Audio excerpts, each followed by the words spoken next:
Ligori hin kesan argıştıs, ligori hin kesan tütümniyaz, ligori hin kesan jî arzaşkun. Îro jî bi navê Erdîşê tê zanîn. Hûn kîjan navî dibêjin bêjin, hûn ê dîsa bibînin ku vî bajarê qedîm di dîrokê de ji gelek şaristanan re bûye cih û war. Hûn kîjan navî dibêjin bêjin, hûn ê bibînin ku li vir şaristanî pêş ketine. Berhem û şûnwarê wê nîşan dide ku gelek şaristan li vir ava bûne. Gelek şer û ceng li vir pêş ketine. Bajarê qedîm li gel talankirin, xerakirin û erdhejan dîsa hemû nirxên xwe parastiye û li ser piyan maye. Hêj bi bedewî û xweşikbûna xwe hembêza xwe ji mirovan re vekiriye. Bajarê ku bi şînahî û keskahiya xwe wekî bihiştê ye, bi warên dîrokî mirovan dixe rêwîtiya dîrokê. Ev dîroka ku li ser deşta Erdîşê hatiye avakirin, di nava sînorên Çiyayê Ala û Çiyayê Sulhanê de belav bûye û heta serperê gola wanê dirêj dibe. Ev axa bi bereket ku her cûreyê çandiniyê lêşîn dibe, heta ku çav dibîne dirêj dibe. Deşta Erdîşê bi çemên Zeylan, Deliçay, Irşad û gelek çemên din tê avdan. Bi xwezaya xwe ya kesk yek ji parçeyekî bihiştê ye. Erdîş bi Çiyayê Eledagê, Çiyayê Aksurik û Meydanê hatiye dorpêçkirin. Dema Erdîş tê gotin, tiriyê hezaran salan, tiriyê Erdîşê tê hiş û aqilan. Tiriyê Merlodê, tiriyê herî navdar e. Di kitêbeya ku 3000 sal berê bi nivîsa bizmarî li ser kevirên herêma Kevreş de hatiye nivîsandin tê gotin ku Kral Meneu yên ku tiriyê wî talan dikin nifral wan dike. Di kitêbeyê de wiha dibêje. Menuwa îşpînî ji bo xweda ev rezê tirî çand. Kî zirarê bide vî rezî, xweda haldî, xweda teyîşeva û xweda şevînî û hemû xwedayên din wî dibin tavê de bişewitîne. Şaredariya Erdîşê li taxa Adnan Menderes ji bo parastina vî rez û tiriyî li ser 30 doliman rezê aştiyê çand û dixwaze vê dîrokî derbasî pêşerojê bike. Bi vî rezî dixwaze deriyê tiriyê Erdîşê ku ji orar tuyan maye bibe pêşerojê.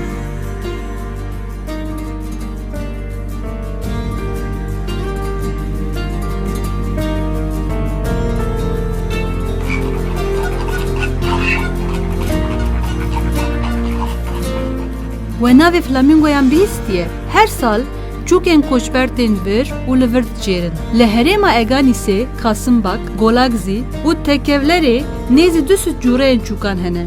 Ji van cûreyan yên herî navdar flamingo ne. Bi hatina biharê re koçberiya çûkan dest pê dike. Rev bi rev bi hezaran çûk tên Erdîşê û dibin mêvanên Erdîşê.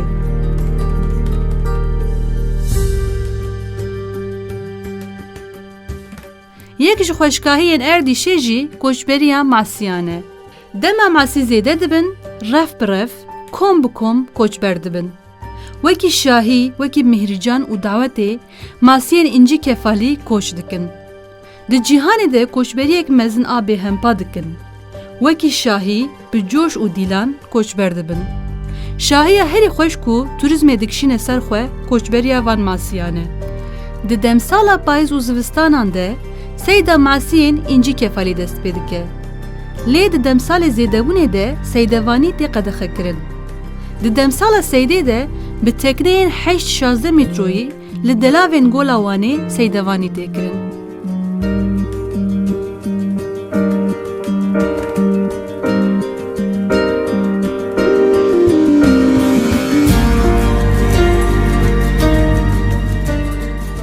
Sal 1930 li vê xaka bereket de dîsa mirov rastî konkujiyê hatin.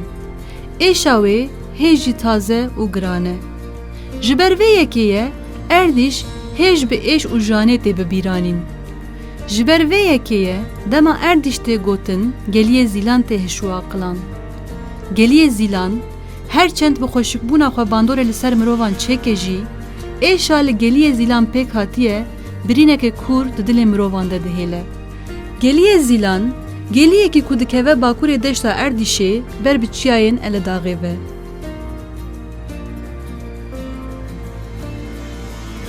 Welatiyên li vir bêtir debara xwe bi cotkarî û sewalkariyê dikin. Şivan û gavan bez û dewarên xwe di demsalên bihar û havînan de li van deştên bilind diçêrînin û bi hatina berfê re dîsa da dikevin deştê.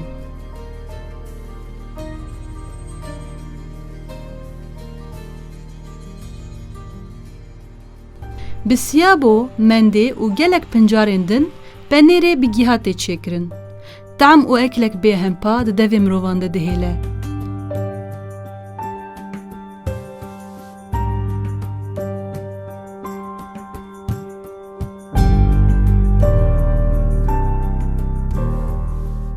Germavên gundên şor, Hesen Evdal, Doğan jî bi derfeta welatiyan hatiye avakirin û herêmê geş dike. Ji ber ku ava ji zikê erdê dizê pir germ e, welatî ava ji çiyê diherike tev li ava kermavê dikin û pêdiviyên xwe pêkdînin.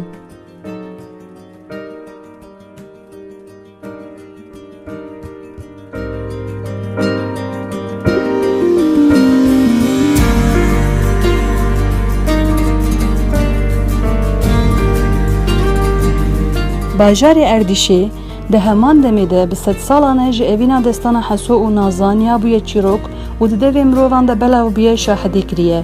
Bi nazê re jinên navçeyê jî di tekoşîna ket û jiyanê de sal bi sal mezin bûne. Di atölyeya bûka baranê ya şaredariya Erdîşê vekiriye de bêtir keda jinê tê dîtin û keda jinê bêtir giranbuha dibe. Bi atölyeya bûka baranê êdî jin ji hepsa malê rizgar dibin û bêtir tevlî tekoşîna ket û hilberînê dibin.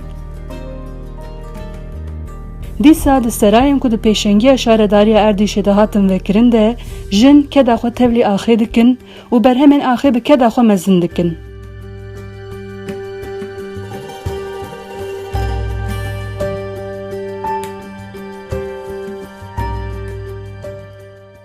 Eman eman eman eman eman vezel gel ya zilande ketim evle ruja eyni tene bana xabda vi be qatlu khune واخلا vi berine tene bana xabda çamkan ya de herke şuna ve واخلا pele khune.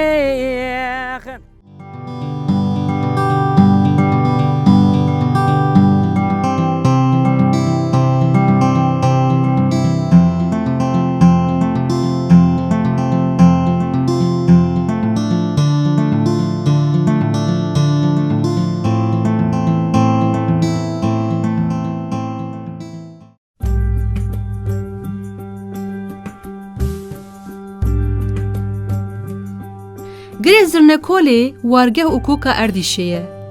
Yekem car Erdîş li dora vî girî hatiye avakirin. Di serdema Urartuyan hatiye avakirin. Şûngeha 10,000 mirovan e. Li gorî mîmariya Urartuyan hatiye avakirin.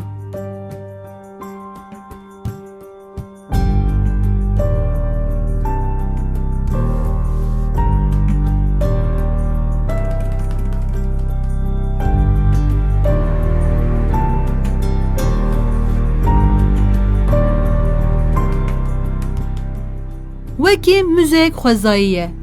Mîrateya baweriyên Xrîstiyana ye. Ev dêr, girêdayê dêrên mezin ên Ardzvaper Azîz Meryem Anan e. Li gundê dêra jêr hatiye avakirin. Kevirên wê hatine rûxandin û bêxwedî hatiye hiştin.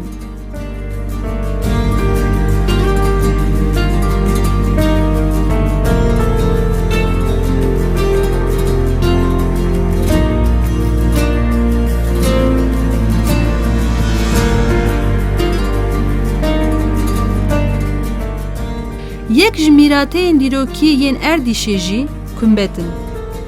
Li navçeyê gelek kumbet hene. Wargeha karwanan e.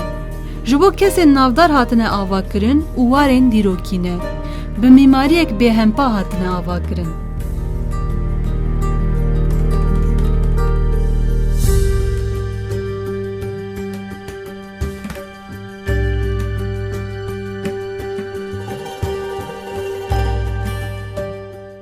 Kelaha Erdîşê niha dibin avê de maye.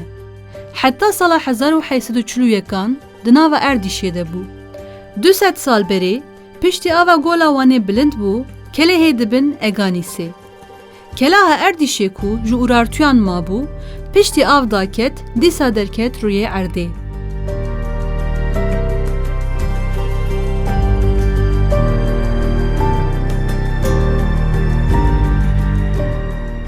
Yek ji warên dîrokî jî malên dîrokî yên Erdîşê ne. Malên ji kerpîç û textan hatine avakirin. Gelek malên dîrokî ji ber bêxwedî mane hilweşiyane. Malên ku heta 200 sal berê 19 heb mabûn, niha pir hindiktirin.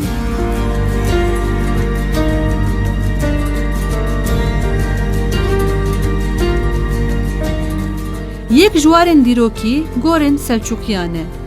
Gora Selçukîyan li ser girê Tunçê hatiye avakirin.